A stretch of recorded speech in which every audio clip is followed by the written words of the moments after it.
Hello, YouTubers. It's Travis. Welcome back. We've got a treat for you today. It's another Innistrad Crimson Vow best of 3 draft on MTG Arena. But today I'm joined by my good friend Dave. If you're a longtime Semulin fan, you will probably remember Dave as my co-host from the Men from Moto Days into Arena Athletes podcast. If you don't know him, he's another streamer. He's definitely worth checking out. You can follow him on Twitch. His Twitch name is DSavillian, DSAVILLIAN. But it was just kind of, he's got the day off. We're around the Christmas holidays. Let's hop in and do a draft together with two friends. And it was certainly good to reconnect with Dave. It was good to show off an archetype that I enjoy very much and get to kind of tease each other a little bit as we played through. So I hope that you will enjoy today's draft, the banter, the gameplay, all of it. If you like what you see here, do consider subscribing. That's awful cool. Only cool people subscribe.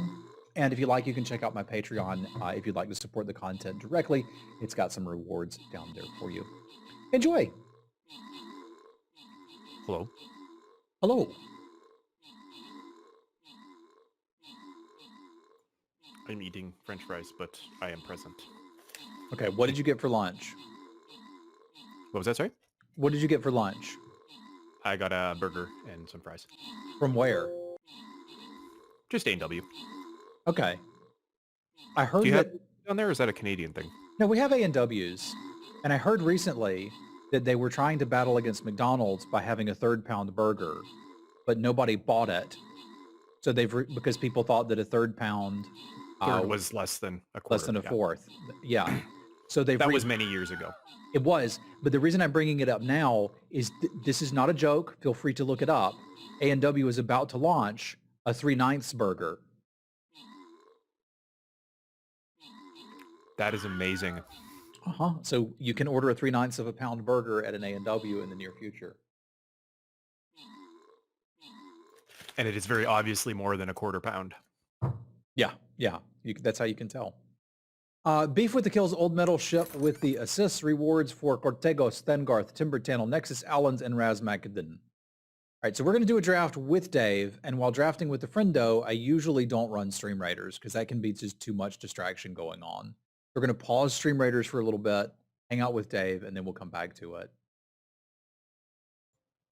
The thing I like about A&W, it is a little pricey, but up here, everything that they have in their takeout kits, so like the bags, the wrapping and stuff, it's all compostable. So you throw it all in your green bin. Okay. You just bundle it up, you take the receipt off the bag, and it all goes in the green bin, and I really like that. That's handy and good for the environment. All right, so I need to know how much Crimson Vow drafting you've done, so I know how much to pay attention to you.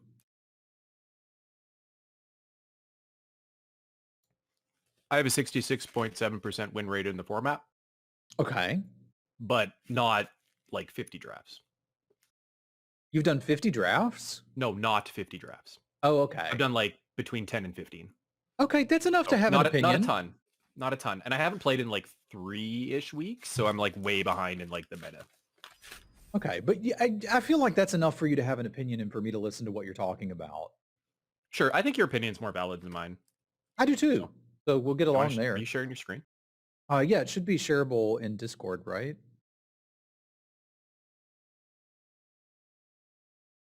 Yeah, I see it now. Okay.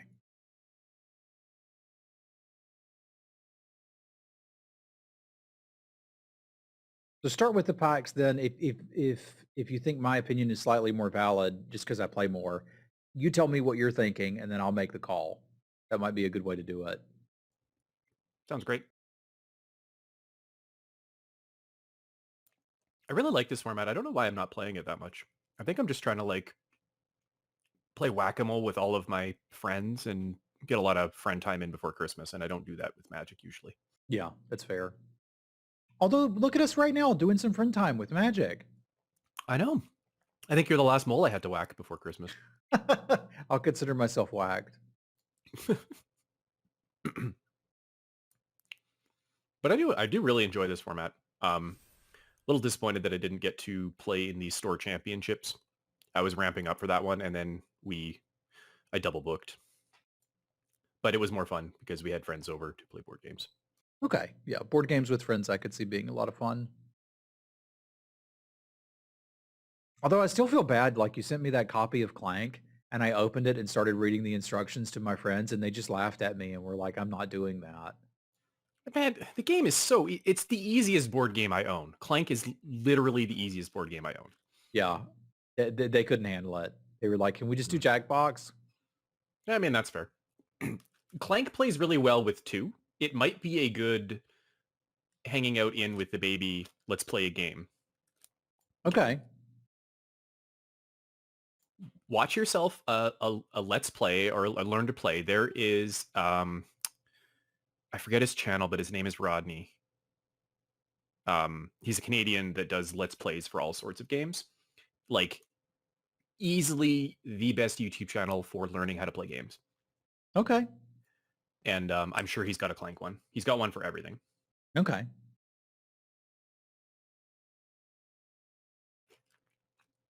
We are currently playing through Clank Legacy, which is a legacy game of Clank based on the Acquisitions Incorporated D&D campaign from Penny Arcade, and it is a ton of fun. That was a lot of words.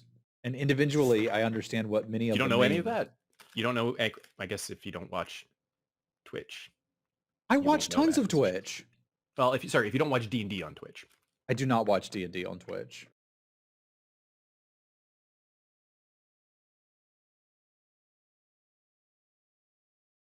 I am notoriously a hater of board games, Jake. And all of my friends tease me about it because they all love board games. But like, I think the biggest issue is that many of my friends don't live near me.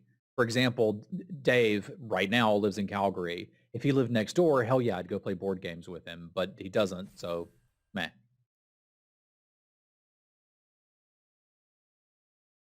Chat is saying that Clank in Space is the best version of Clank. You agree or disagree? Disagree.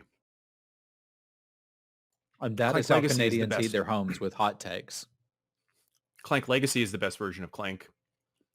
I like Clank in Space, and it is a very close third to regular Clank with the underwater expansion is the second best version of Clank. And then Clank in Space is a very close third. But Clank Legacy is by far and away the best version of all of them. Okay.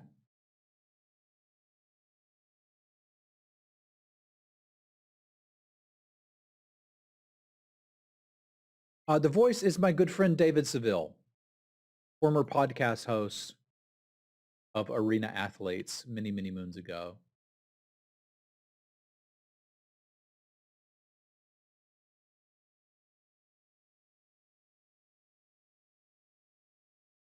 I do miss podcasting about once every 6 months. I'm like, there's something I want to talk about, and then I can't. I concur on that one. Just like, man, if only I had an outlet where people listened to me, Yeah. I could change the world. Thank you for your resub fee. If you ever want to explore one of shots, I would be willing. But it's also like nobody would listen to it, so. Sorry, I had crunchy food in my mouth. Like, what did you say there? I said if you ever wanted to explore a one shot here and there, like there's something you do feel passionate about in Magic and really want to talk about, let me know. I'd be willing to do that. Okay. We can do that. I feel like we're capturing some of that here though, you know?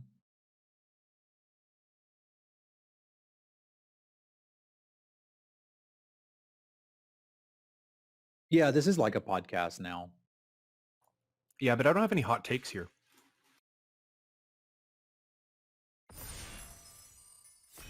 All right, here we go. Ooh, I have a hot take. I've expressed this one in chat before, but this is a really good hot take. Okay. I enjoy formats with bombs. I do too. You know why? Why? Because I think the high of beating a bomb and outplaying your opponent when they have a bomb far outweighs the lows of losing to bombs. Generally speaking, for me, I like formats with bombs because they usually have some way of smoothing out the mana problems. And that's why the bombs are there, is to reintroduce another level of variance. So I feel like I get to play more game. Hmm. I think my reason for liking it though is completely counterintuitive to how one would expect me to enjoy my Magic. I mean, your reason for liking it is the same reason that games like Escape from Tarkov are fun. Exactly, right? Yeah. You get one good round and you think about it for years. Yeah. Yeah. I still remember shooting you in the back in front of Big Red. Exactly. We're It's like, not done with Stream Raiders for the day, but I'm not going to run it while I have a guest doing a draft with me. It's just too much to keep up with. So we'll probably be on a break for about an hour and a half there. I haven't drafted blue-green yet in this format. Show me the Okay. way, please. You want to learn? Yeah, look in the wheel, Cradle of Safety would be nice. Or Close. I guess you want the Entomber. That's An Entomber correct. always wheels though, right? Yeah, yeah. So we could plan on it. And this is not a like go, we're gonna do it. This is, we'll take the blue-green card, and if it's open, be very happy about it because this is a very good piece for it. I don't think there's anything else reasonable to pick in this pack. Because I'm not like sold on we have to force blue-green, but I do like the archetype.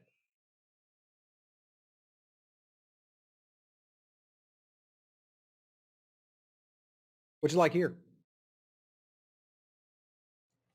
Do you want me to be honest? Yes. Really like Traveling Minister. I'll probably take Felsinger though, if I'm drafting. Yeah, I think I would take the Felsinger too. The Traveling Minister is better than I thought it would be. I thought it was really only going to have play in black-white, and it's played in basically fine in every white archetype and just overperformed in black-white. I think the interesting thing is for me, I want them early because I want like 3 of them. Interesting, because you want to make Especially my sure you have black-white one on decks. turn 1. But they just stack really well. How in your average deck, how do you beat an opponent that has like with damage that has 3 Traveling Ministers? In the festivities? Basically, Yeah. you got a sideboard against it, right? But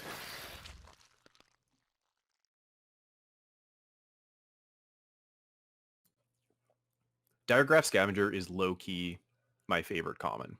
It's pretty in this good. set. It's pretty good. It checks a lot of boxes for me. But I think Dormant Grove is the card I'm looking at here. I don't think Dominating Vampire is not a good one. I mean, it's all right if you got a bunch of vampires, but yeah, I'm right here Oh, with sure. you. It's a 3-mana 3/3. Yeah, I'm going to take the Grove. Brownie had asked a while back for the Grolnok pick, I assume. Would you have taken something like Rending Flesh or Bleed Dry instead? And I don't think so, although I could respect it. Um, I I would never first pick a Rending Flesh. That's just not good enough to pick that early.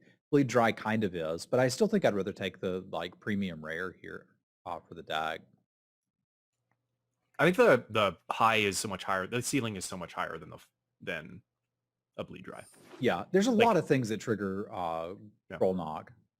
I guess you're taking Screaming Swarm and doing a little jig. Yeah, it looks like it's or Lacerate Flesh is the card I was thinking of, not Rending Flesh. I don't know what that is. Yeah, I think I'm on Screaming Swarm and kind of buckle in and see if we can do this. I don't really want to get myself a Puppers. I am a fan, but like where we're going, it looks like we might be in blue-green, and like here's the premium rare for the deck, and here's one of the premium uncommons for it. This is how you close out games with blue-green. Pup is a secret green-red card. Yeah, agree. So this is like the 4th Entomber that you've seen.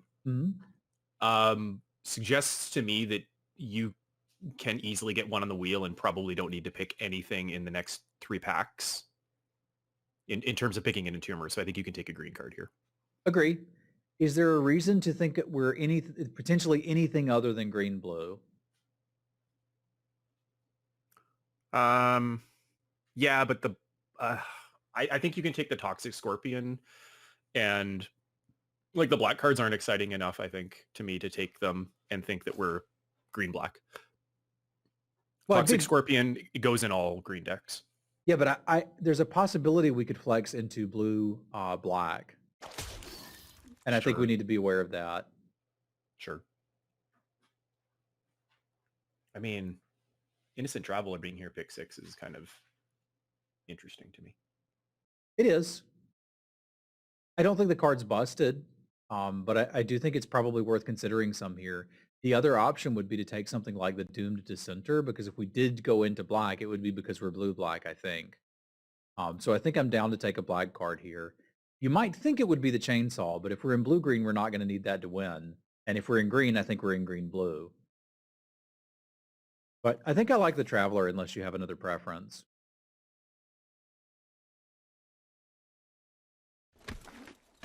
It would appear you do not. Remember, you have push to talk, Dave. I'm not talking, I'm eating. Oh, okay. That would explain it. Sorry, when I've got headphones on and so chewing, sometimes I can't hear anything. Ah, okay. I love me a gluttonous guest. Doesn't matter what the deck is. I do too. I'm Just kind of the interested armor in the is Grizzly kinda nice, though. Ritual.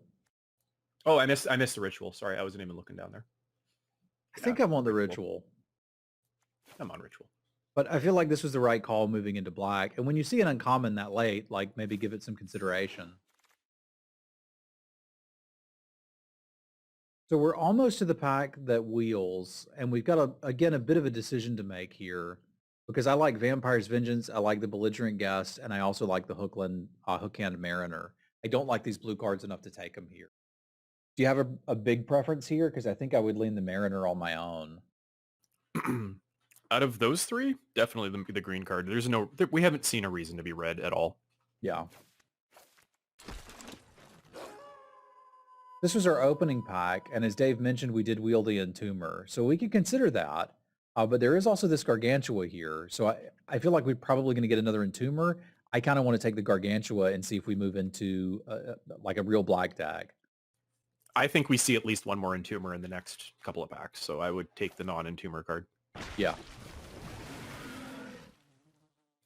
Like even here, I might still want the Blinding Geist. But I'm going to want agree. Entombers. Man. How many Entombers do you want in your deck? Two? Man, I think you'll get one out of the next 4 packs. I'm totally fine taking it here, but I think I'm gambling and taking a Geist. Okay. I can respect that, but I want 2 of these. We may have to play black. It seems too open. I think you're black. Yeah, you're black. Okay. Cool. I have so the only card we really missed out on was a Doomed Traveler. Yeah, I think there were 2 Doomed Dissenters we might could have grabbed that I would have liked, but c'est la vie. Blood Fountain, I think, for me. Yeah. I don't think they come around anymore. They don't. This is Ancestral Recall. I think you got to spend high picks on them. Well, it is literally. Go ahead. Recall. No, you were going to say? There's a lot of cards I'd take over the Blood Fountain where we are right now, but none of them are in this pack, right? Like if there's a Bleed Dry or something, we can talk, but there's not, so. Yeah, I'm not saying you take it over Bleed Dry and stuff like that, but I'm just saying like if you don't take it over Bleed Dry, you probably won't see any Blood Fountains. Yeah. Right? You have to be like, well, I'm going to wheel this Blood Fountain. No, it's not like week 1 of the format anymore. Yeah, it didn't happen.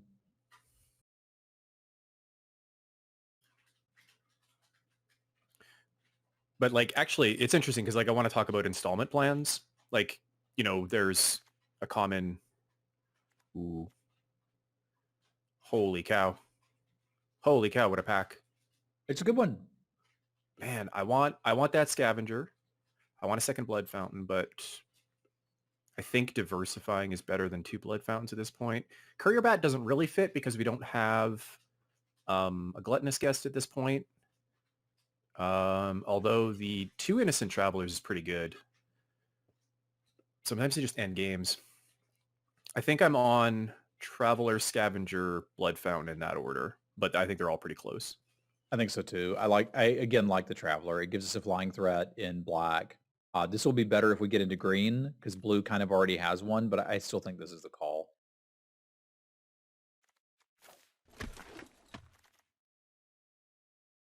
Oh, mono black, go. So you're just seeing the butt there? Yeah, I was gonna say there's Butler and Wolf Strike are the cards I'm really thinking about. Yeah, there's really no reason to be blue.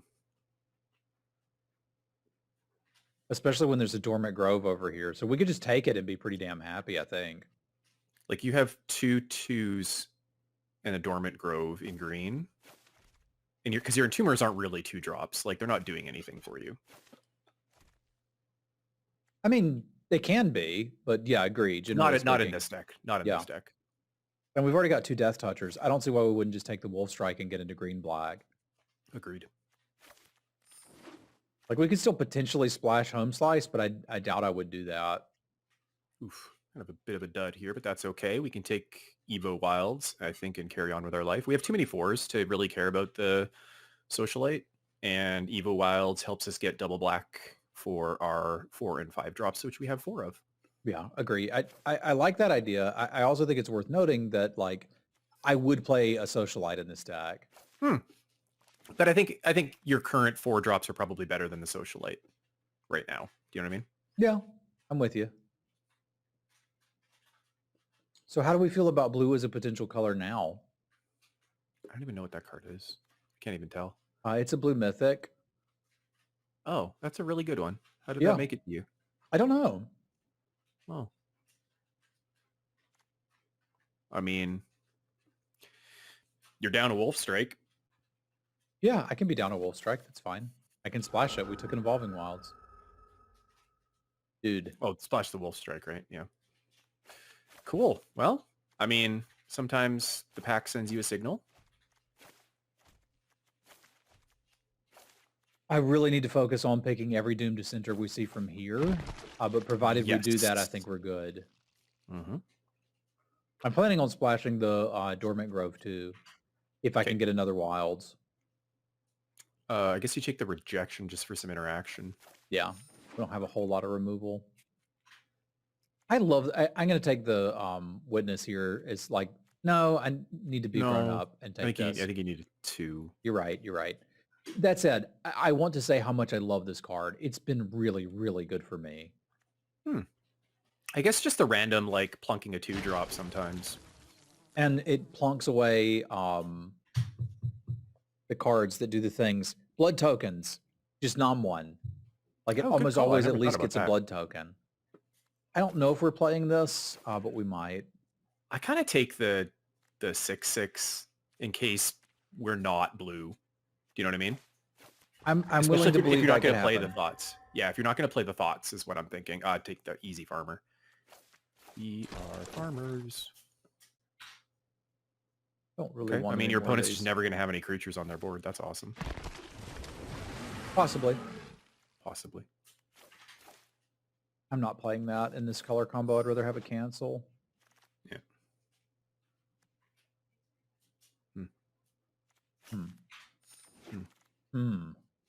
That blue card might have been a bit of an anomaly. It might have been.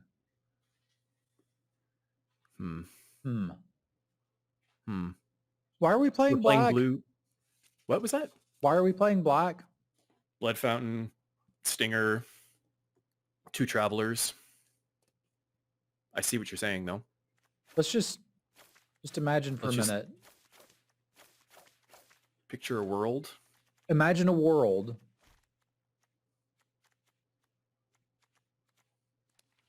where we're doing this. 6/6 as well.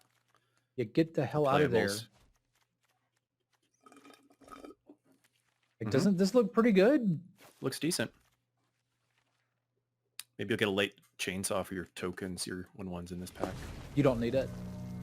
Like, no? I've never put... once I knew what I was doing, I did not put chainsaw in blue-green anymore. This deck doesn't want it. Interesting.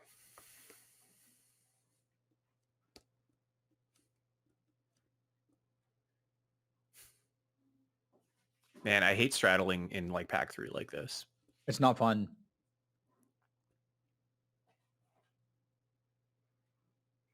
Because your black-green looked, or your blue-black looked pretty like value heavy. Your black-green looked okay. And this looks decent, but needs playables. Yeah, I think you got to. Yeah, we're playing, I think we're playing blue-green. I think we're happy about it. Yeah. There's a Swarm.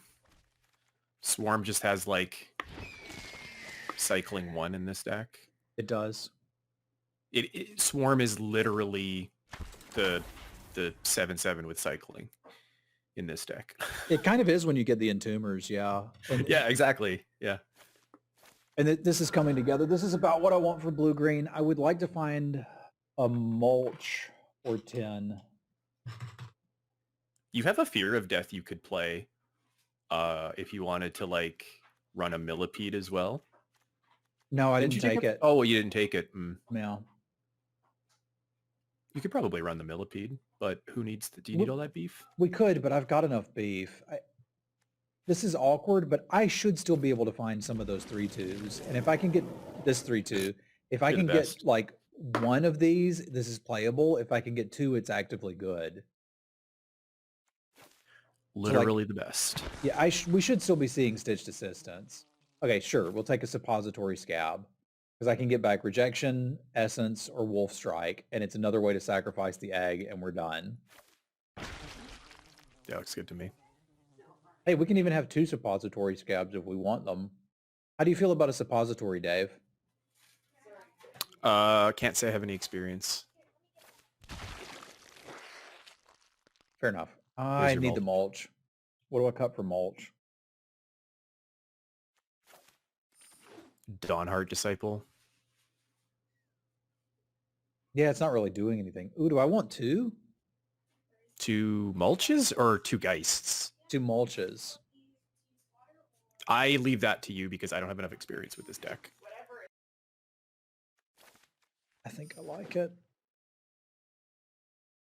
I think we can cut the counterspell. I think we need to cut the counterspell because we want as many permanents as we can get in the deck as possible. Double mulch? You might play the Millipede, no? We could. It's just I've got too much junk in here already. Millipede over the 4/4.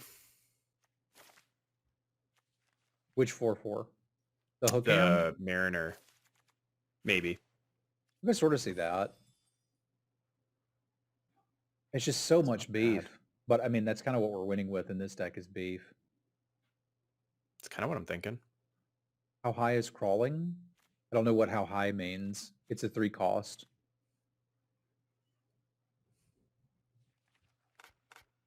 Value is big value. I don't know. Is the egg like... Is the egg a little too cute here? I don't think so with 3 ways to sacrifice it. I'm looking at it as something that we're splashing, and I can sacrifice it to the scab, or the scab. Fair. Okay. I look at it as it's just a 4/4 that you're splashing for. Yeah, but it's also like I want to have enough bodies. I think the actual answer to this is to cut out something and find room for the Suppository Scab. You'd mentioned the Dawnheart Disciple, and I think I dig that. Sure. I can dig. Yeah. This is cool. Because like we've also got bug tokens to sacrifice things for to get back a mulch or get back a rejection. Mm-hmm. I think we could do this. What sleeves do we select, Dave? This is an important question. You got to go America. Okay. Got to go USA. USA. All right. I went down a YouTube rabbit hole last night and I watched a hour and a half about the Battle of Midway in World War II from the Japanese perspective with the fog of war and all of the decisions and stuff like that was made. It was really cool to watch. I mean, war is terrible and awful, and all that stuff should not have happened. However, it was very interesting to learn about. I always enjoyed those too. The limited portion of the decathlon apparently broke Arena, so there is no decathloning today.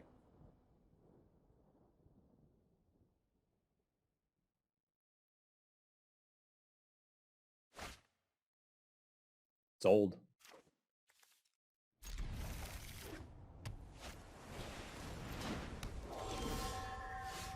If we win, it's because I expertly drafted blue-green, and if we lose, it's because Dave distracted me while I was trying to draft a masterpiece.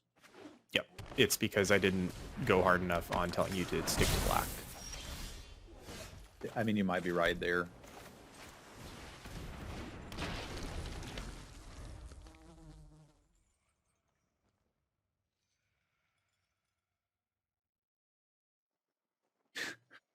I don't know if you have chat open. I've forgotten there's a command that says Dave is sometimes right.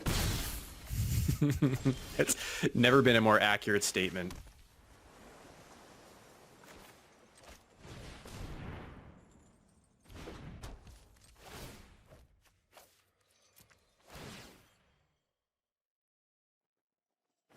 Bug friends!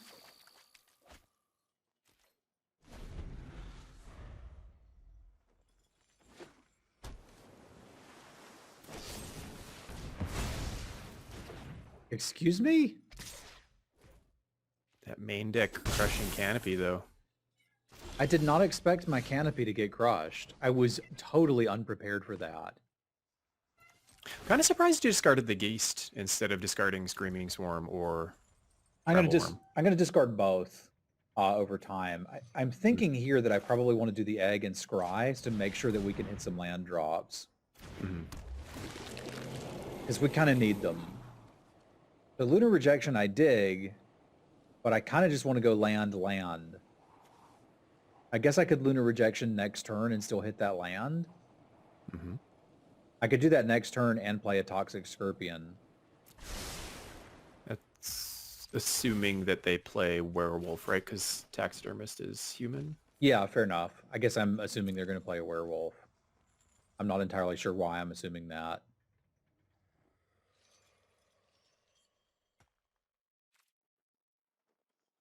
Hello?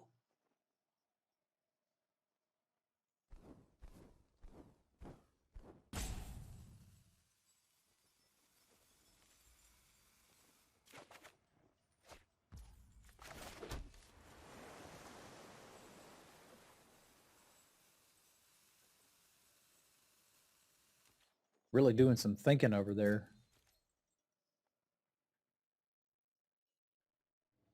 I was thinking the other day about Blood Fountain and installment plans and spending your mana on cards over multiple turns. In particular, actually, it was Investigator's Journal. And I remember like commenting on it a few weeks ago after the pre-release.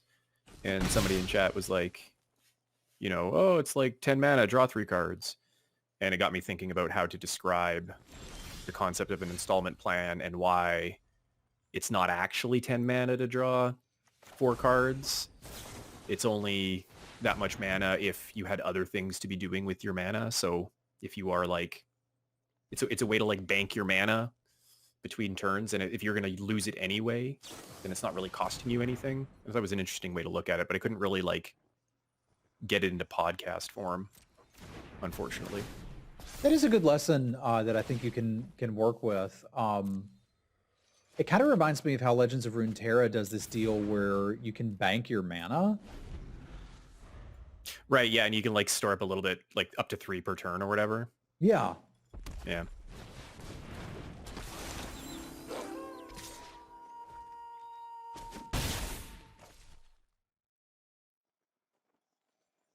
All right, I'm going to hit my land drops now.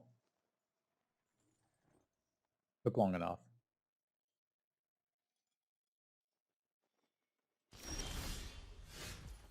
Sure, it works a little bit different in Runeterra, but... Okay, not looking to do a... Okay, I said it reminds me. I meant to cast Mulch there, but that's okay. We have a land drop anyway. So it's not a big deal. The analogy is not perfect. However, I think Dave makes a very good point that if it's mana you weren't going to use anyway, it's cool to have something you can do with it. We are not still going to cast Mulch. I have now become worried about my life total, and I think we're going to cast Blinding Geist on the Lantern Bearer.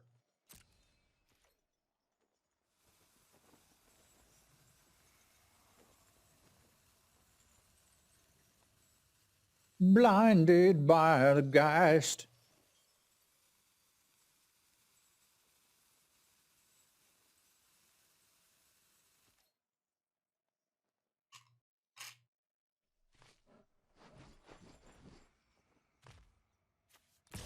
Hiya!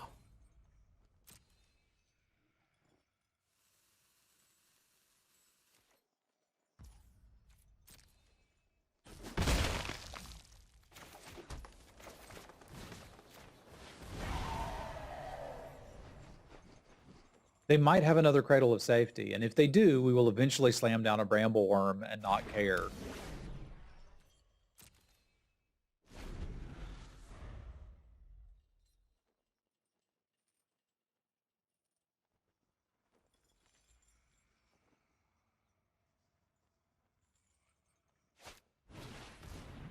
Kind of think a Crystal Ball is more of a mana sink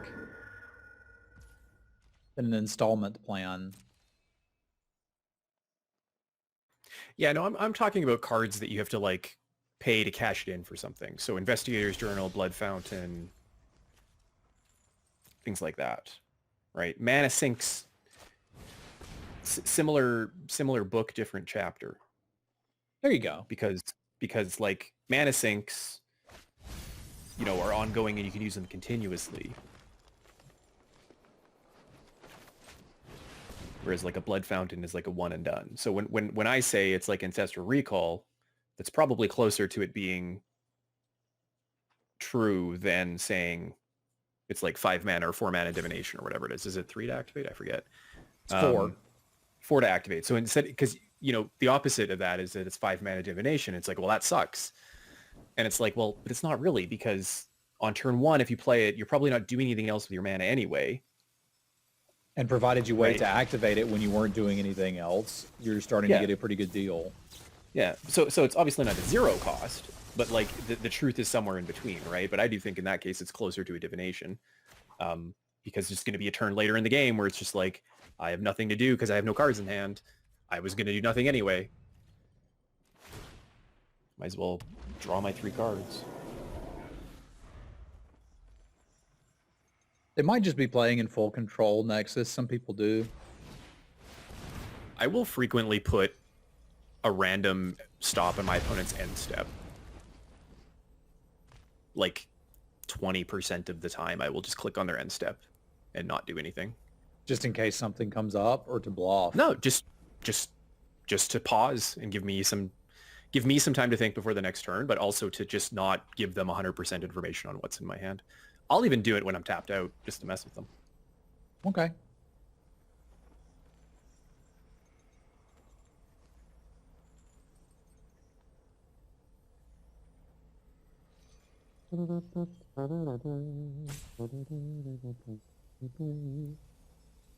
Yeah, Goose is mentioning Sauroform Hybrid in chat. That's another one of your installment plan cards. Like, nobody wants an 8 mana 6/6, but everybody wanted Sauroform Hybrid. Yes. Yeah. Yeah. That's probably closer to the mana sink category because like it does something on turn 2. Yeah. Whereas like Blood Fountain doesn't, right? Well, Blood Fountain gets you a blood token, but like Investigator's Journal just doesn't do anything when you play it. Yeah. So that's more like the installment plan thing. Well, you also have to think about it like, how good is raw card draw, right? There's some formats where we were just nuts about divination and other ones where we don't have time to cast this. I'm going to start saying divination is a divination on an installment plan. I can respect it. Because you have to take a whole turn off to do it. Early in the game. And they've I'm just really going to got start saying some everything is Muldrifter. So divination is Muldrifter without a body? Yeah, it's exactly what it is. It's exactly like Muldrifter, just without a body. Okay. That's very helpful. Some would say it's even better because then you can't accidentally cast it for the wrong side. So it's like probably better on Arena than Muldrifter is. Okay.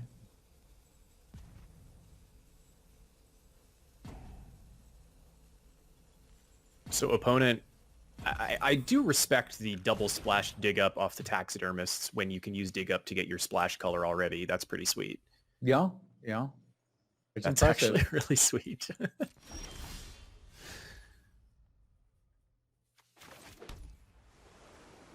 So are we worried about a counterspell here?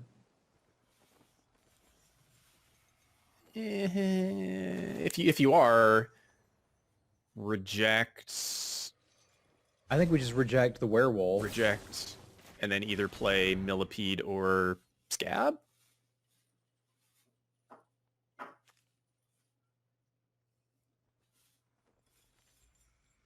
Oh. And they're really wanting to get their money's worth out of this draft. You know, I was on the stream. Yeah, they're like, Dave's here. Let's make it a good one. They're trying to ghost me. They're looking for my stream. Not going to find it. That must be what it is. Send in some clowns, I guess. Yeah. Maybe not the Death Toucher, because I don't know that I want. Well, I want them to cast that so I can bounce things. Yeah, that's a good point. All right, ship.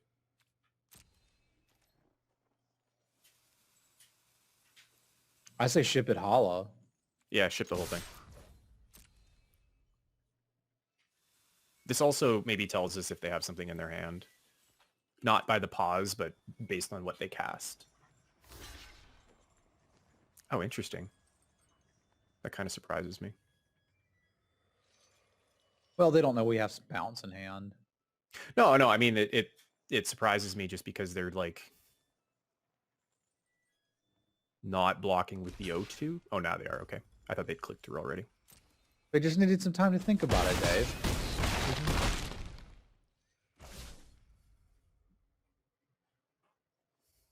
I think I'm down to try a millipede. You've got a swarm in hand, a swarm in the bin, and a worm at the ready. So, and they very clearly do not have a counter spell because I'm 100% countering that. And I'm not a great player. You're a great player. I would consider you a great player. I was just fishing for compliments. Thanks, man. Handsome too. Humble. Modest. Yeah, we're kind of cheating, Cortegos. To imagine that Dave is actually helping me is really nice of you to say. I appreciate that. So you compliment me in one breath and then you backhand me in the other? I see how it is. It's because I love you. Well.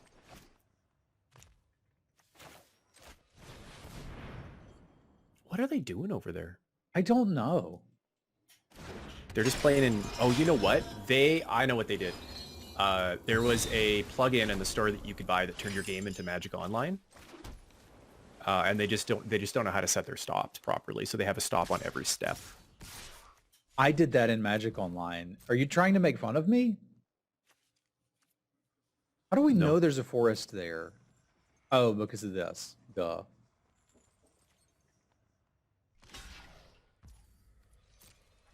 It's a compliment sandwich.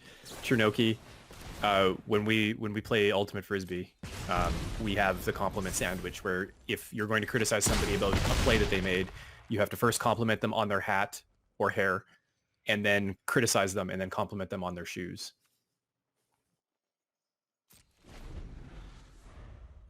So how would that work if you wanted to say, I don't know, I attacked him with a Lawrun Enforcer or something?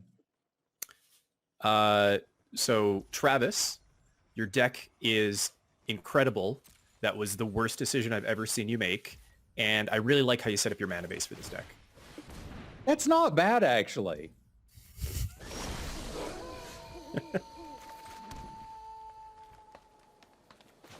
I mean, for us, it's a bit of a meme, but it's also like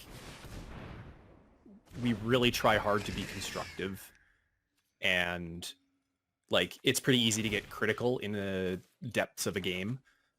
But that's not helpful to anybody because we're trying to improve as players.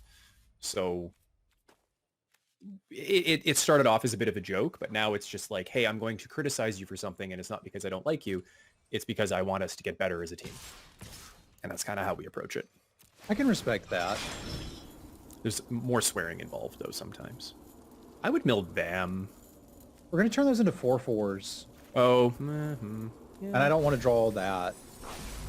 That's fair.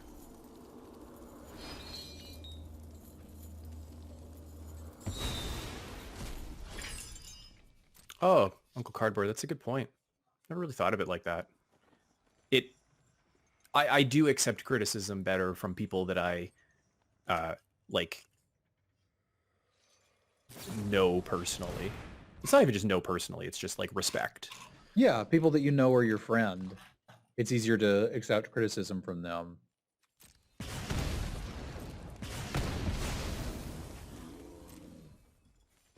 Those things are going to be 4/4s here pretty quick. No, they're not.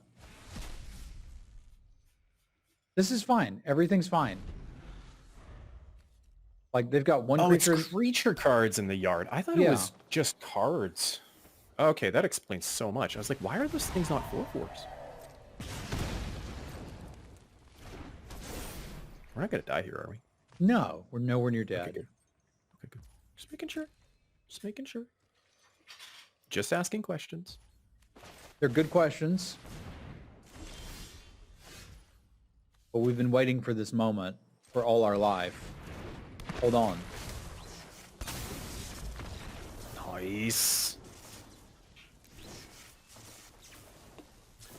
Very nice. Very nice. So they made that Crushing Canopy, which is actually surprisingly good against you. Not really. What are they going to kill? You've got 2 Screaming Swarms. That I'll just get Crawling back. Infestation. No, Yeah. I know, but like it still like slows you down, right? A little bit, but not as much as like them spending 3 mana to blow up my 3 mana enchantment. Like, you got me. Well, and I guess you got the Dormant Grove too. Yeah, but I mean, they'll use it on the first threat they see, would be my guess. Slowly. But they will use it on the first threat they see. That noise is driving me crazy. Can you hear that? No, God, no. Oh, well, actually, hold on. Stop talking. Yeah, I definitely hear it. Okay, I thought you were going to Oh, say... yeah, see, there it is again. Yeah. Ah. It seems to only happen when you're talking. We made it stop. If we open their graveyard, it stops. They do seem to like combat tricks. That's worth being aware of. But I'm not Do you need a sideboarding board against here? that. No. Yeah.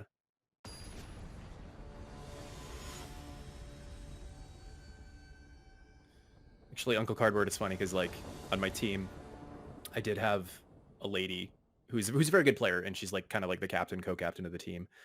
And she like, I made a really bad play, and I'm off the field, and she like, kind of like, yeah, Dave, that was a bad life decision.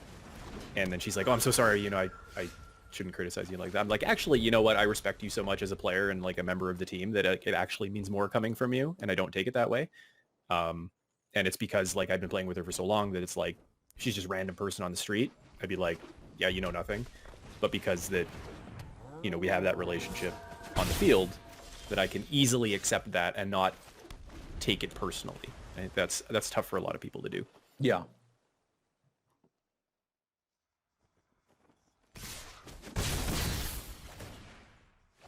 We also call them bad life decisions. They're not terrible plays. They're just bad life decisions. Respectable. Respectable.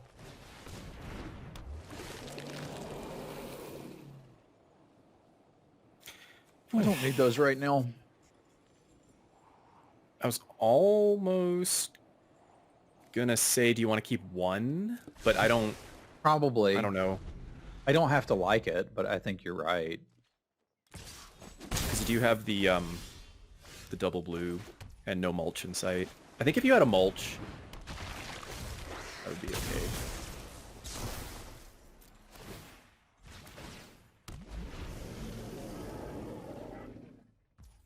Because like I'm about to run this out as a 2/2. Let's be real.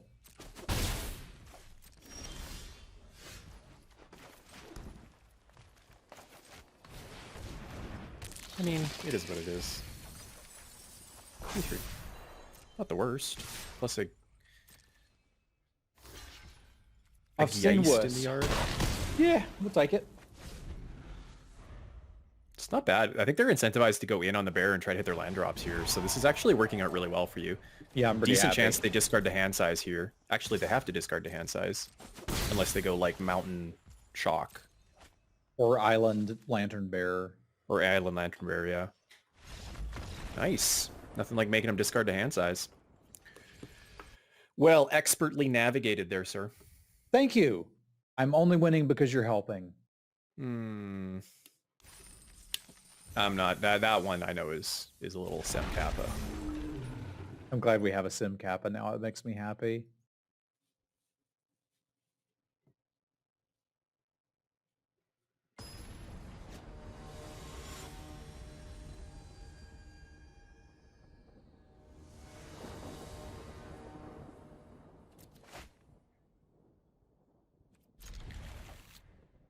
Do you fearlessly keep this, or are you sweating? No, it's fine. Okay, Good man. You've got to play on 3. One way, like as long as you hit any land, you're fine. And a green makes this hand actually really good. Yeah.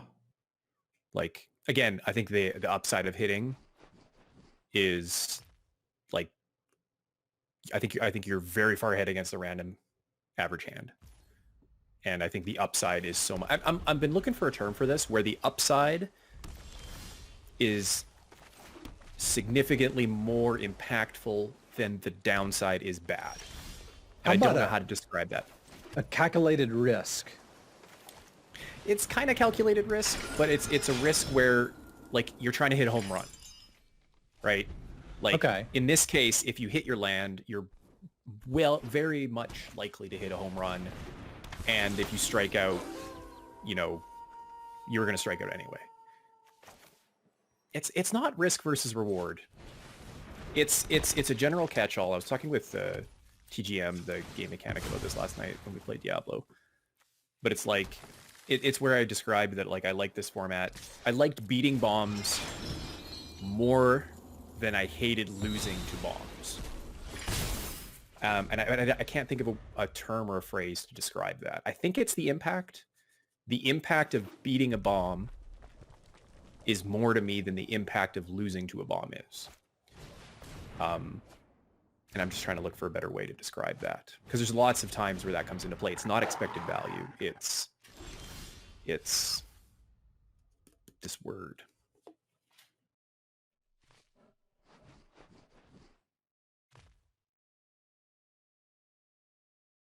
Sorry, Spadone is asking for help with the sweatsuit, so I move. I think Scalding Hot Soup wanted in too, but couldn't register in time, so I'm sending Ian a message. Sure. Did you get Court of Calls? I messaged him. He was not able to play this time, but I did ask him. He's a nice dude. I like Alex. He's good people. He's got to be like... He's in the running with Mr. Metronome Ben for like the nicest Magic personality on the internet, I think. I really like Ben too. Yeah, I asked him as well. He's just a cool dude.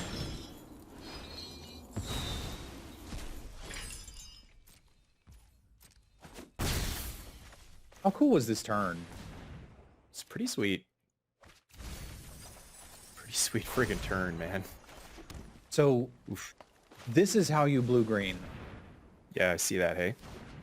You just have 7 cards in your hand. The whole game. Yeah. That's good. I didn't need 8 cards in my hand.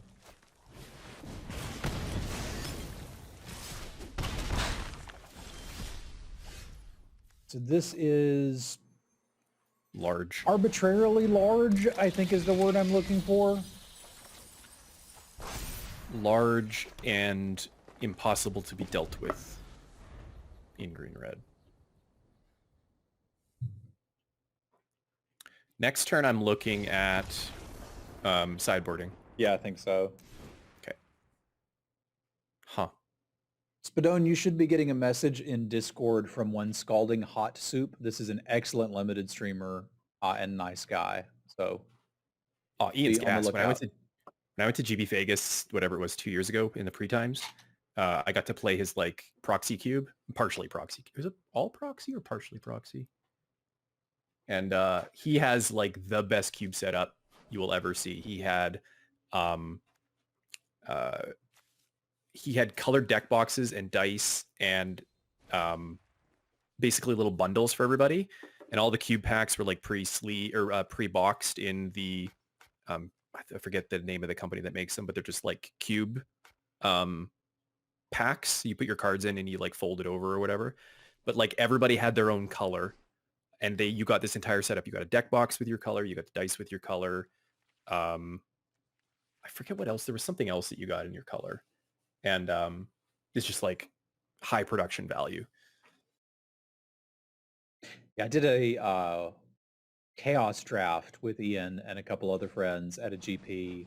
I think it was Toronto. I just had a good time. I've enjoyed getting to hang out with Ian every time I've had the opportunity to do so. Yeah, I guess he is East Coast, eh? He's like New York or something. Yeah, he's a New Yorker. A sanctioned Yankee, as we call them around here. I don't see any reason to sideboard anything here. I didn't really. Oh God, no! Why do you? No, I was just taking 2 minutes to just try it and vote. Cumulative jigs, yeah, that's what it is. Thanks, John. Yeah, it's really cool. Really cool. But also just like, he took a lot of pride in it. Who did we play with? We played with Jamie and John. Have I ever told you my Jamie Vegas stories? You have told me a couple, Okay, but if you'd like to share, I'm not with no, I'm not going to tell them on stream. okay, It's not like that. It's just that they are. Yeah, Jamie's good people, agreed. and they are funny stories. But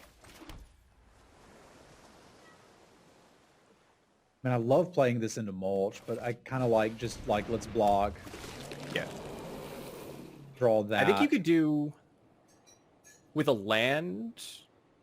I would go the frog, and then I would look to infestation and then mulch on the same turn.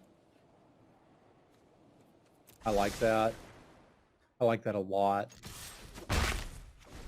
So we just frog and then mulch, infestation, and or spore crawler, whatever. Have a good time. Yeah, yeah. I just think the upside of double spelling is so large, and you can only get one insect a turn, right? So you're already gonna get one off the frog. Yeah. Assuming that you attack with it. So you can it's safe enough to go mulch and then hit your land drop. So kind of like this. I also like that your opponent is using combat tricks and stuff right now. Yeah, I like seeing that early. I mean, I get it. You see an egg, you assume, oh, that's kind of junky. That's like the worst case scenario for us. It is. I'll just draw 4 cards and then see what we do. Yeah. Except you didn't actually draw 4 cards. I didn't. Oh no, you will, because it's a frog. Never mind. Forgot about the frog. I drew 4 cards. Yeah, no. And now we'll start playing some off of our library. Can you play anything or just spells with that off the top? Anything that's exiled. Okay, so if you would have exiled a land, you could play that island off the top, but I guess it'd be in your hand next turn. So It does can't say really... cast.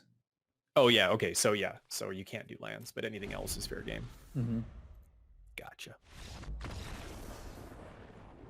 Yeah, people say the frog is bad, John. Agree. It was obviously really bad for us there.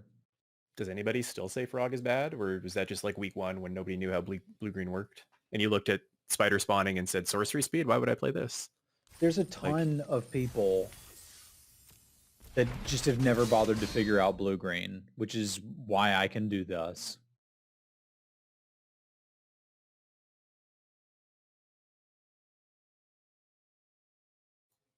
It's I'm good. kind of off making fun of people for their Magic opinion these days. There was a point where I was like, lol, you think these cards are bad and you're not, you're wrong. And then I realized that, like, you know, you look at all the data and it's like, you know, somebody says that green is the worst or green is bad. They don't mean green's bad. They mean that, you know, green is like 48% instead of 51%. And it's like, we're all talking about millimeters, but making it to seem like we're talking about yards. It's just not effective. It's not good. I'm so much happier now that I don't do that. I could take some advice from that. Thank you very much for the bits, Martin, because I still do that, and I should really stop and just be like, yeah, you got it. I mean, no, if it's your stream thing, I get it. It doesn't need to be. I could just chill. There's just no value in it. Chill. Unless you get value, people like subscribing. This is a tough one. Because I'm on keep islands? this, but what do you think? We've got 8 and then islands? Evolving Wild, so 9. I think I punt it back. All right. I think I punt this back. All right. Let's see if you're happy with what we draw from here. Because I think I'm on keep it, and I know this is a place where we differ in our strategies. So I'm going to go for mine. Sure. But I just want a one test case of was Dave right? Yeah, I think I'm with you, Kenny. Let's go for chill vibes, man. That sounds better to me.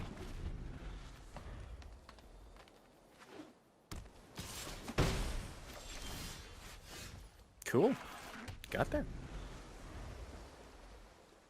If it was 7 blue sources, I might have been more nervous. And with 6, I think I'd have been very nervous.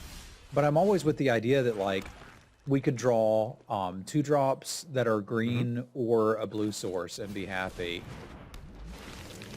I think having the Stitch Assistant as my only 3 kind of tilted it in the, like, Mole direction.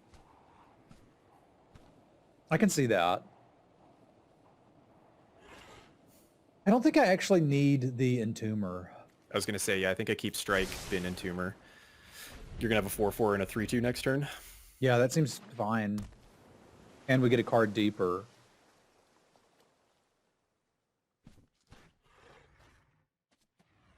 Kenny, you're solid people too. It's good around the holidays to hang out with your friends, and I am very fortunate to have all of you friends here. Thank you for coming and hanging out.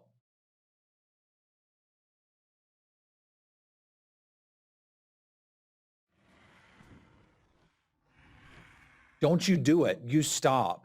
Go grab a leg. What are they doing? They're thinking about killing the egg.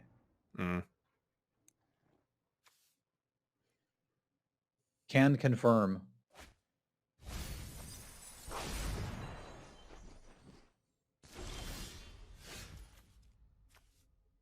I'm not going to... Well, I could draw the Evolving Wilds. I would, yeah, assist him first.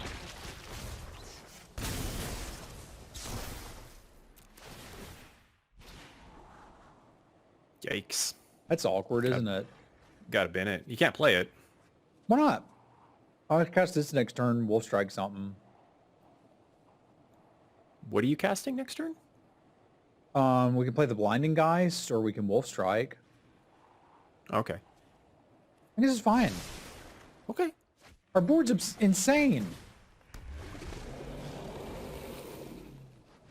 I did Tarkov last night. I did some runs with the whole gang, actually. Kenny was there, and Kevin and Rick. I particularly like keeping it against this color combo. We already see one thing here that's graveyard interactions, and there's more, like a Gutter Skulker, etc. Like, we could have a good time with this. Absolutely 100% correct. I am wrong. Hiya.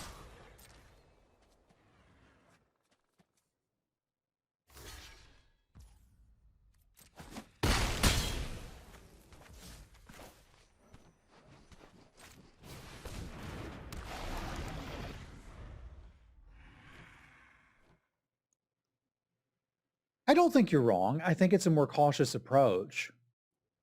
No, and I think it was absolutely incorrect because I think that the cautious approach I was taking in my mind is the wrong approach, because you're right. You have commanding board position. You have a handful of cards you can play until you draw, like before you draw your second blue. And it has utility against what you think your opponent is doing, given that they're blue-black and have shown you a couple of things that will go to the yard that can be exiled.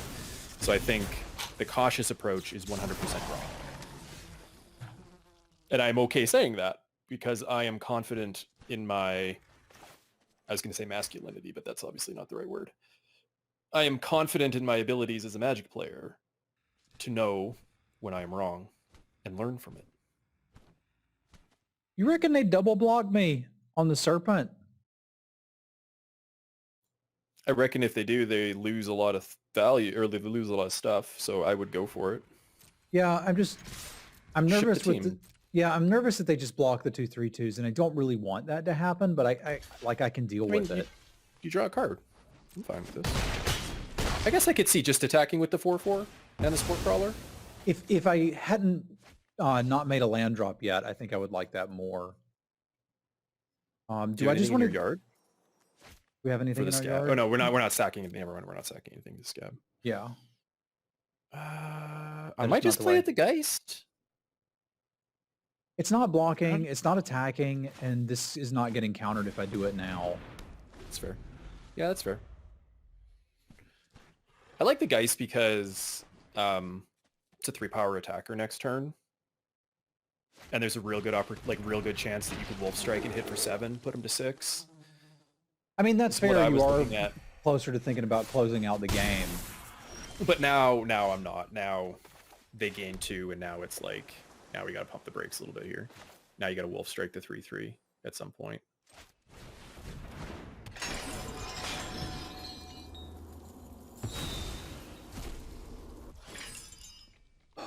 Probably when they attack with it. Yeah. We want to trade these? I'm kind of okay with it. Sure. Gets rid of a Skulker target, and then you have a little bit more time to set up a bounce that's a little more favorable. I was going to say I might Wolf Strike before they untap. It's risky. It's risky. Hey, Brittany. We're still working today. We're just hanging out with Dave. Yeah, we're on lunch break. See, now you're in this awkward spot where you got to take 3 damage. I don't mind that. I want to see what else they play. Interesting. Okay, don't kill my dude. Yeah, that's the challenge, right? Okay, I see your point. So you were going to do it anyway. Like, I don't think there was a world where you were going to kill anything else. But I also have a time-traveling supercomputer and can see that far into the future. It would appear that you do, yes. And then that's where, like, your scouts didn't have the insight to tell you that you were going to hit the blue on turn 2. You're not wrong, Dave. I know. That's why you have the command.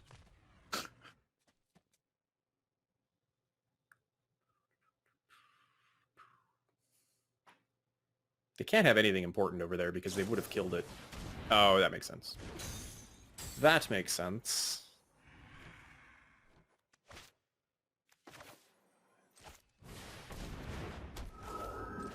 Yeah, I like this. Solid play. Thank you.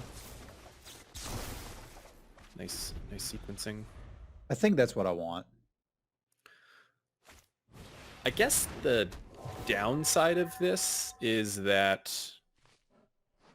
they're no longer incentivized to put the Skulker on something, but they weren't anyway because they just had flyers, so...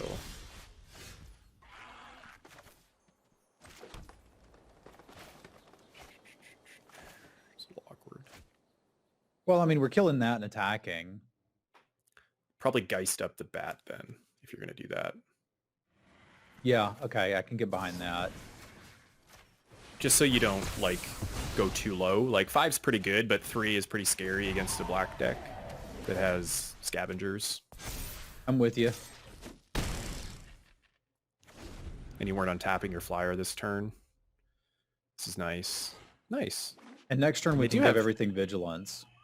Yeah, they do have 3 cards in hand, but the Notchegg versus Vigilance, can dig that.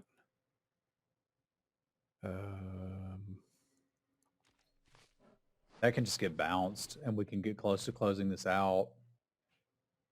Yeah, what are you going to sacrifice? The 3/5. I mean, I could also just do fair. this. Does that lose to a counter spell?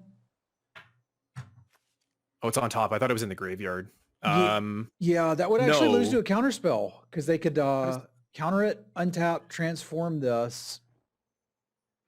You can still block. No, they put the Gutter Skulker Oh, on they it, put the attack with Skulker it, on it. then transform it, and then kill me at 5. I think they could do that. I mean, if they counter you either way. If either they counter the Scab or they counter the Worm. The Scab plays around, you have to pay 4? Oh, so we're just kind of dead either way, huh? So I may as well just play the big thing. No, because there's the counter spell that you pay 4, right? Yeah, there is. So I would play the Scab. Scab is safest if you think they have a counter spell. Okay. They They have have- 4 creatures in the graveyard. They have 4 creatures in their yard, and it would become a 5/5 if it flipped. So that's what my concern is.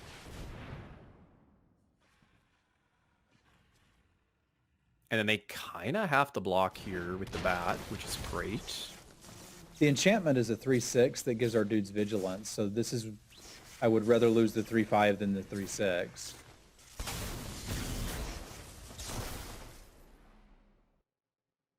Ooh, and it goes on top. That's right. Yeah, that's good. That's good. It's good. But if you did put him on counter spell, right, then I think you play this one.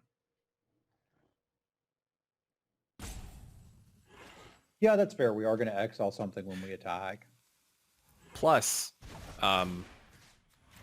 if you play the Worm and it went to the yard, you didn't have enough mana to gain life off of it if they countered it. So which you may in a couple of turns. Now we don't have to worry about the Stalker anyway. Oh, yeah, okay, I forgot about the exile and attack. Wow, that card's great. Yeah, it's real good. Can't believe you got past it, like, pick 8, pack 3. Well, what did I say? If we won, it was because I'm amazing, and if we lose, it's because you're bad?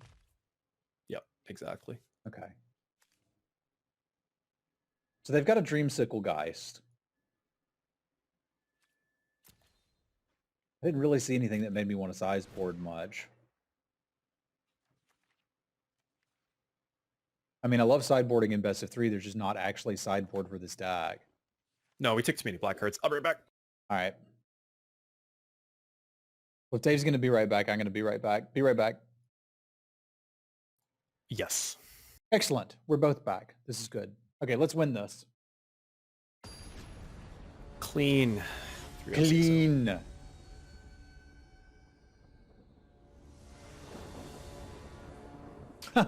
Let me know when Marty's back too. I want my Marty back, Marty back, Marty back. Barbecue sauce. Best part here is you can discard the hand size and then gain 5 life later when you with your land drop. That's entirely my plan too. That's definitely what we're doing.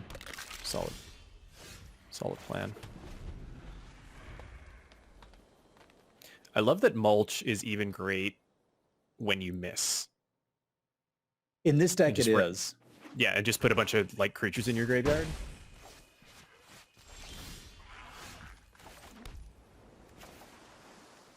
God, I almost want to wait, but like I was gonna say, but you can discard it to hand size. That was a scenario where we whiffed, but we got and it was totally fine. Yeah, we got closer to lands we need, and we can get these back eventually. Yeah, you're not drawing a card, but that's fine. We'll get there. You're stopping the beef skeleton beats. Oh. Stupid sexy Oko.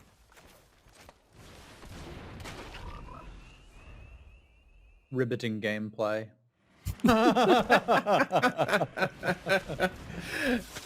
I use that all the time when my opponent like counters a spell or something, and I hope that my opponent understands that I mean this in jest and not I can't believe you counter my spell.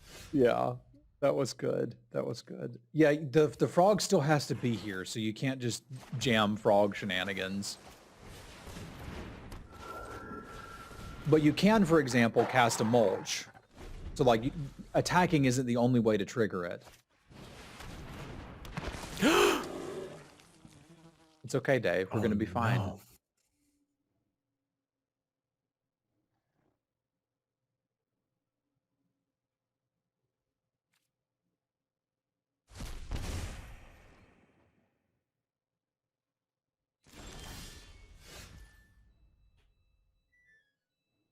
I don't want them to gobble up my other one at some point.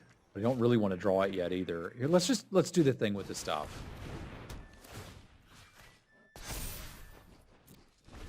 Yeah, that's probably a fair attack. Is your washing machine singing to you? It is. Oh, hey, your laundry's done. I should have swung with it. Yeah, sorry. I'm starting to think about chicken nuggies and when it's too early to order them. I saw a box in the store the other day that I should have taken a picture of.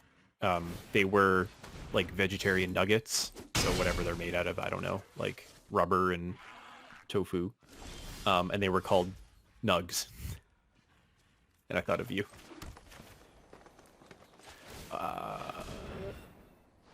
That's interesting. Oh, you're going to draw it. I see what you're doing. Yeah. Oh, interesting. Everything's fine. We're not in a hurry to win this. We just want to win it. I'll get there. No, that's fair. I was thinking about dumping it on the scavenger and attacking with the frog and drawing a bunch of cards. I figure if they don't deal with the frog by the time I draw this, yeah, we're cool. Then it's the same thing. I got you. And if they do, we're still cool because then I'll just win with that. Yep. They're looking for your thing. This is a problem. That's a real problem. Yep. Yep. Whereas this one I don't mind trading off with. That one is bloody terrifying. Yeah, the good thing is, though, is you can gain a bunch of life off your worm here. So, like... Sure, but like the enchantment side of it is what I'm worried about, that I'm scared I may never be able to beat. Then you just never kill it, right? I'm sure that'll be a valid option for us. We'll just take 2 every turn for the rest of the game. Well, it is at 18. Do the math on that race. And if they're attacking with it, you're attacking with the bramble worm. That's fair. That's fair. Right? Yeah. But they can just block with the persistent specimen and recast it from the graveyard. Sure. And then you trample over for 6 damage a turn. Do the math on that race. This is the worst part of it right there, is the hero's downfall on it. Yeah, that doesn't seem good. I don't like that part very much. But now they're still losing that race because, like, if they attack with the scavenger, you attack with the omnivore, you draw a bunch of cards. Like, they can't attack with the scavenger at this point in the game. Okay, I do like that. Right? Caw-caw! I'm a gross bird! That's so funny. The tentacle thing on that looks like people that play Deep Rock Galactic. It looks like the thing that grabs you from the ceiling, the cave leech. Man, if they had a PvP mod for that.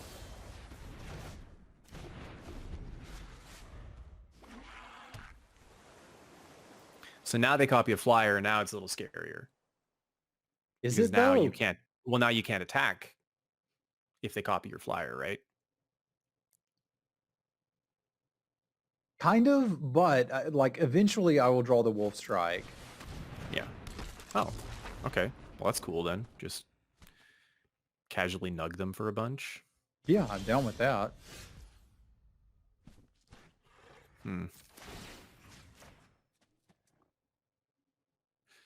Kind of a shame that they can block the frog.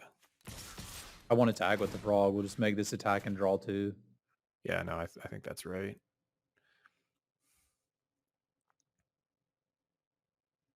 Well, that would imply that they drew the Wizard Mirror Breaker.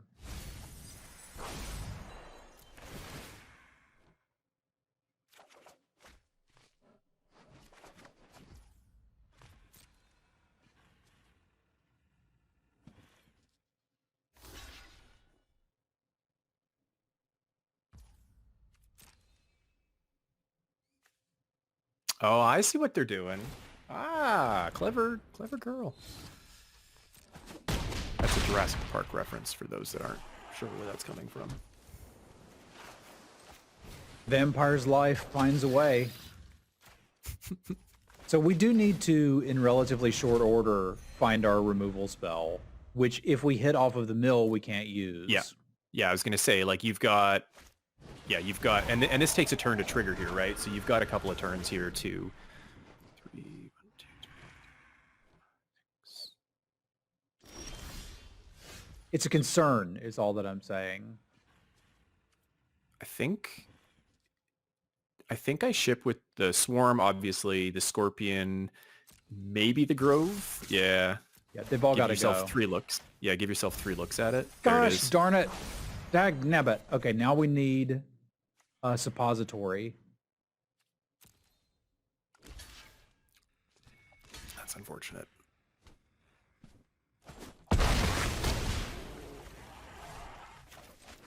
Well, it's not game over, man, until next turn, right? Because they're just getting a 4/4 here. I don't care about a 4/4. No, I care about the second one. Yeah, you're fine. Right now, anyway. But we've got 2 suppository scabs in the deck, and we can hit them off of drawing it or off of the frog. The bounce creature would also do it as well. We've also milled that, so it has to be a suppository scab. No, where did you mill the 3/5, the scab? Oh yeah, we could do it with that dude. Fair enough. Yeah. So you've got lots of looks here. Oh, check your exile zone. Actually, there was a Screaming Swarm. Was there anything else in there? Oh, the egg. Yeah. Okay. Hey, look. It's exactly the card we needed. Neat. So, what's your play here? Probably still attack with the Swarm and mill myself. Yeah. And you have to And then you're bouncing the swarm, right?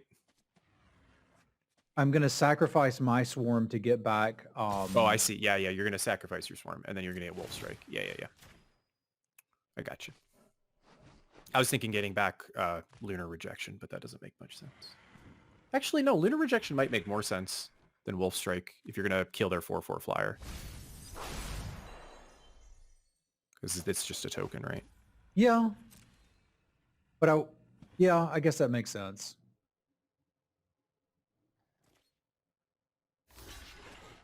Because then at least you get to draw a card out of the deal. What do you have, like 10 in the library? 12.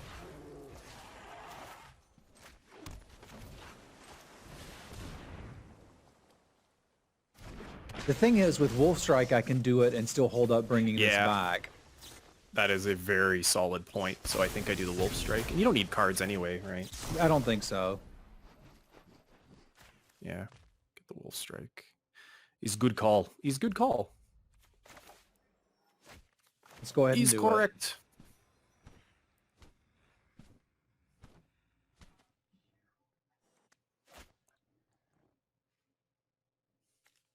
Like, they're going to get that back, right? The Skellington? Yeah. I'm just supposed to do this now, aren't I? Yeah. Yeah. If they have a counterspell, I think you're in trouble either way.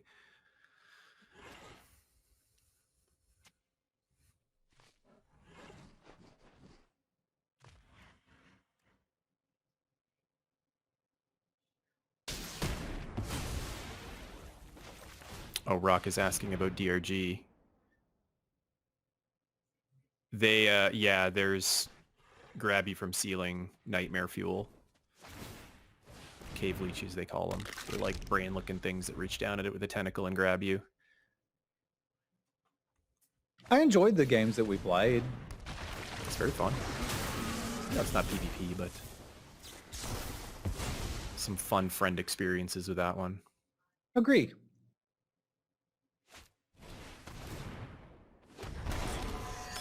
That's not going to get you there, bud.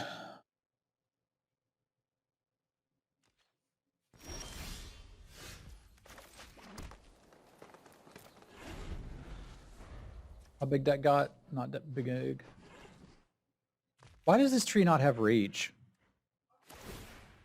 This is a small tree. It's just a shrub. It's a shrubbery? Mm-hmm. Okay. I have not found a deck that wanted Vampire's Kiss. How about you, Dave? I haven't cast it.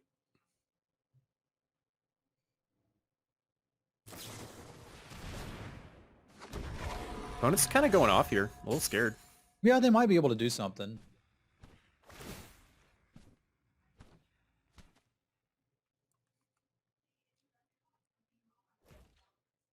I think I'd probably block the Rot Tide with the Frog Yeah, me too. He's done his at job. this point.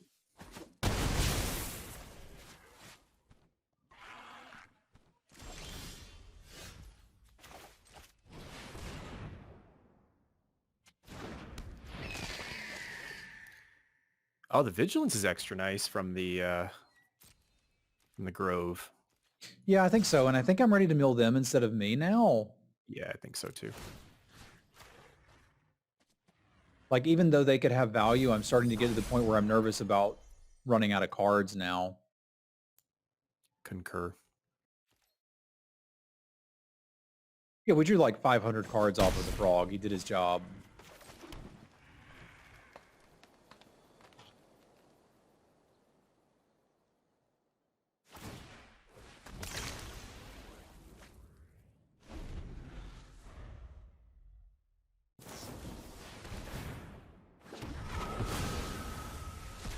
That is unfortunate.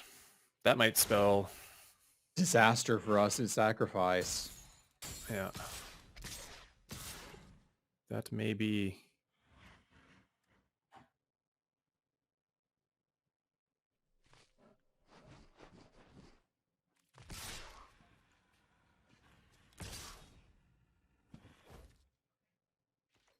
They have done the math and found us wanting. I think we're in serious danger without a strong top deck.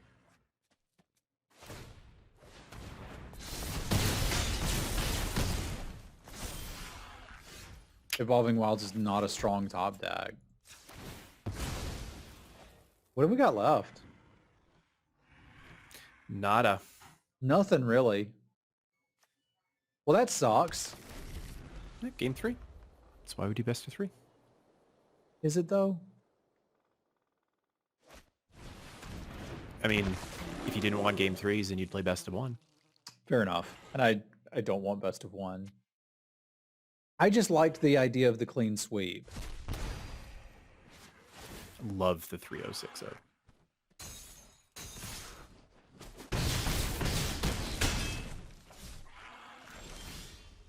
Everything was fine until they played that stupid clone. That card's really good.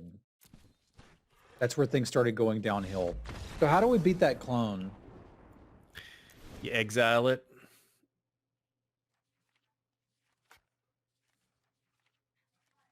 We don't have a sideboard. Counter it and bounce it. Or bounce the thing that it's on.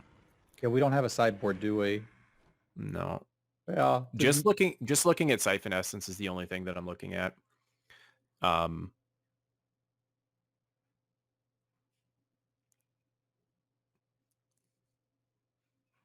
I don't know what I would take out for it. That's a fair point. We could bring this in because it's a cancel or 1 mana to counter it from the bin. That's an interesting one. But again, I wouldn't know what to take out unless we think we don't need enough. We don't need the crawling infestation. Like if we're concerned that we don't have enough time to sit here and not do anything against them. Or I could cut 1 mulch. I kind of don't hate that. Okay. I kind of don't mind that, yeah. All right, let's take that out for a spin. I think that might be something. And it's an excuse to use Wash Away, which I think resolved once.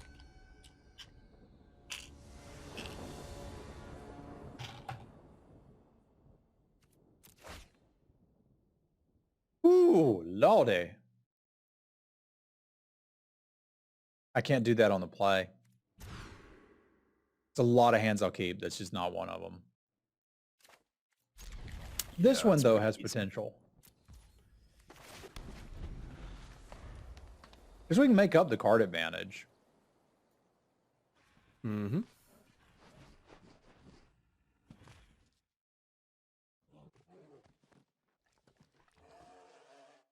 I think they're looking for your stream, Dave. If somebody was looking for your stream, where would they find it? Same as my Twitch username, DCivilian. That's DSAVILLIAN. Again, thanks for our sponsors, Face-to-Face Games.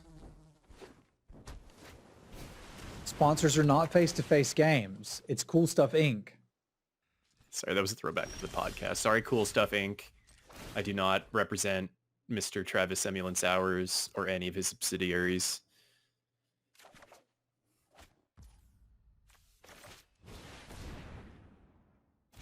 Okay, glad we got that sorted out.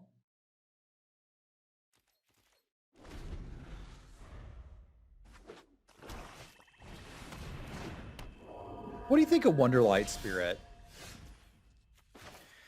Man, I used to love 2-power flyers for 3. Now they just don't do the trick anymore. Yeah, those days are over, aren't they? They really are. Like, there were decks back in the day that I used to draft that was like 3-drop flyers with 2 power and then a bunch of like 3/2 flyers for 4. And I usually win games with those. I might even say it's taken a welcome turn for the worst. I'm using this to push damage now because I believe we're in a position that I can do that. Well, except they can't block. Yeah, but I want to set up the race, and I'm expecting Yeah, to cast yeah. a suppository scab in the very near future. Yeah, I think you're right.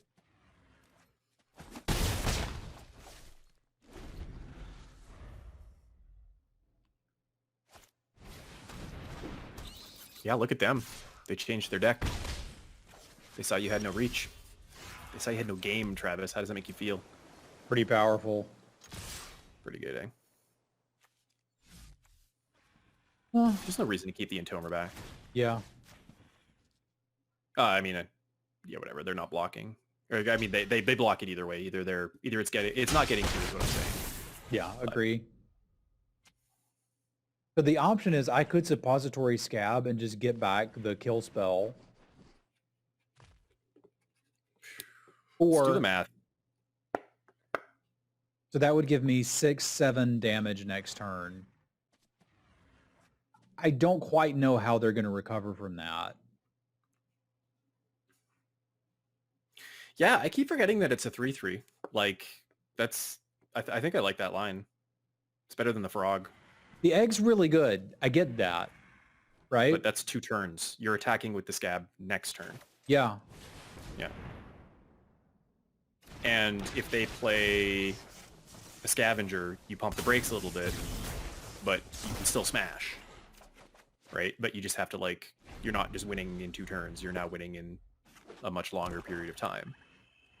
Not that much longer. Like I could just kill the scavenger and attack him back. Mm-hmm.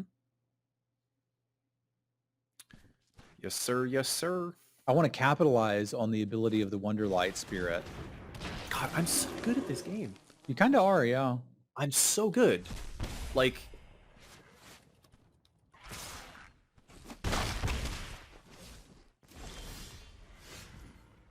My opponents may as well just play with their hand face up against me. All right, so do we even bother killing the scavenger?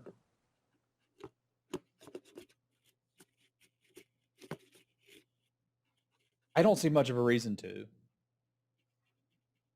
You think you just ship with the team and then see what happens? Yeah, and then probably play the frog afterwards. I'm fine with that. Because they still can't block anything unless they want to chomp.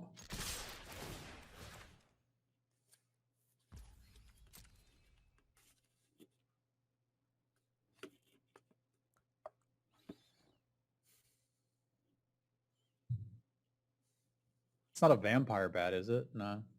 That would be awesome if it was a vampire bat. I wonder why they didn't do that. Because vampire synergies. Yeah, but that would have been cool.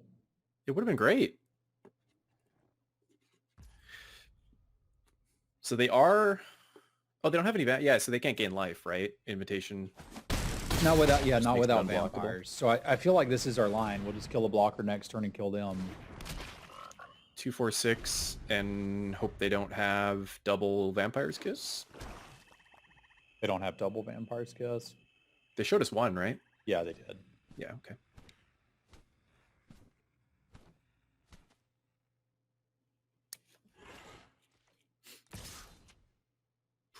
Got him to pump the brakes. That's the best feeling.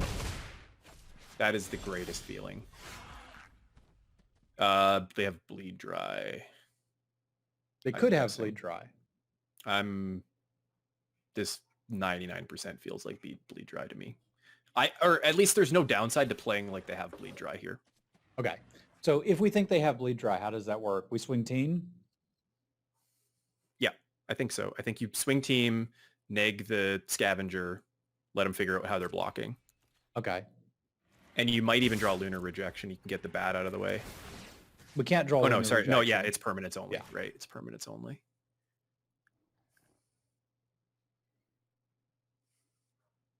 Like, I think if they have Bleed Dry, they're supposed to kill the Geist before you attack. So Yeah. I think they Yeah. may have, I think they have it and made a mistake. Oof. It's a good rip.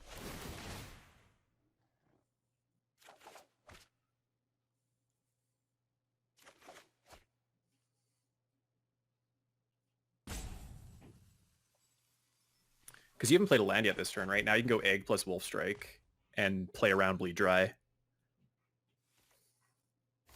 Because they have to block. They have to block two things. Like, you I hope jump. they don't exile the frog before you get a chance to play your land. I kind of don't care if they do. I can just play the scab.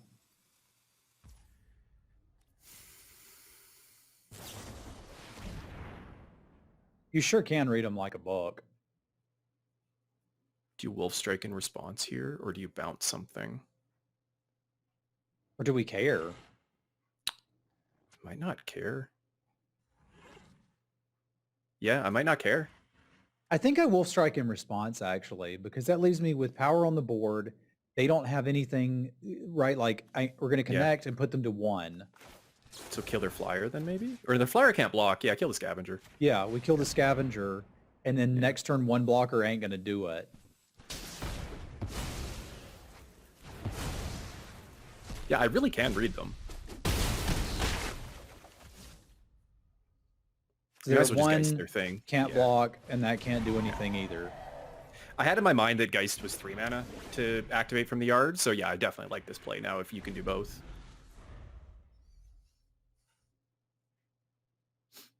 Yeah, no, that's good. That's good sequencing. You are correct. Feign Death could have gotten us there, yeah, potentially. I mean, yeah, but I don't think you can play around Feign Death. They have to have 2 perfect cards in that scenario, and they didn't show us Feign Death at all in the first 2 games, right? Yeah. Yeah. I think their hand was face up for Bleed Dry, but I don't think you can assume both Bleed Dry and Feign Death. Because that's going to get you anyway at some point. There's no way around it once they hit 5 mana. It's a good call too, Goose. They're blocking with the scavenger if they have it for sure. And it's funny because like sometimes I work through those things in my head without thinking about them. So like subconsciously, I feel like I probably would have gone through that. Well, it doesn't make sense for them to have it because they would have blocked differently or whatever, right? And it's like sometimes I think that's when you play a game enough, poker's really good for that, where it's like you can run through hundreds of lines in your head without even thinking about it because it's just muscle memory at that point. But that is really good to verbalize that, is like it doesn't make sense the way that they blocked for them to have Feign Death. Although they knew you have Wolf Strike, so maybe it does. Yeah, and it's like, okay, who's on what level? Yeah, exactly. But I don't think you're beating it at that point. So I think it's monsters under the bed. But that was an expertly navigated game with my expertly read opponent. You're really good at figuring out what your opponents have. Like that is a skill you have. I have it, but you're better at it than me. I just say things out loud, and then when I'm right, I look really impressive, and when I'm wrong, nobody cares because nobody watches my stream. I only clip the ones where I'm right. I never clip the ones where I'm wrong. That's great. Techno Shebin, thank you for the bids. Dave, thanks for hanging out, man. That was a hell of a lot of fun. Yeah, I miss chatting with you. So Merry Christmas to you and yours and your future yours. Thank you. Happy holidays to all of you. Absolutely. All right. Bye, chat. Bye-bye. Chat, say goodbye to Dave. Dave will say something in chat, and you can follow him so that somebody can watch his stream, because it's a good stream. And a big thank you to my patrons: Paul, Punk, Hero, Joe, Jesse, Jacob, Scott, Basti, Rich, Michael, and Brandon. I appreciate you. Thank you very much for supporting my content.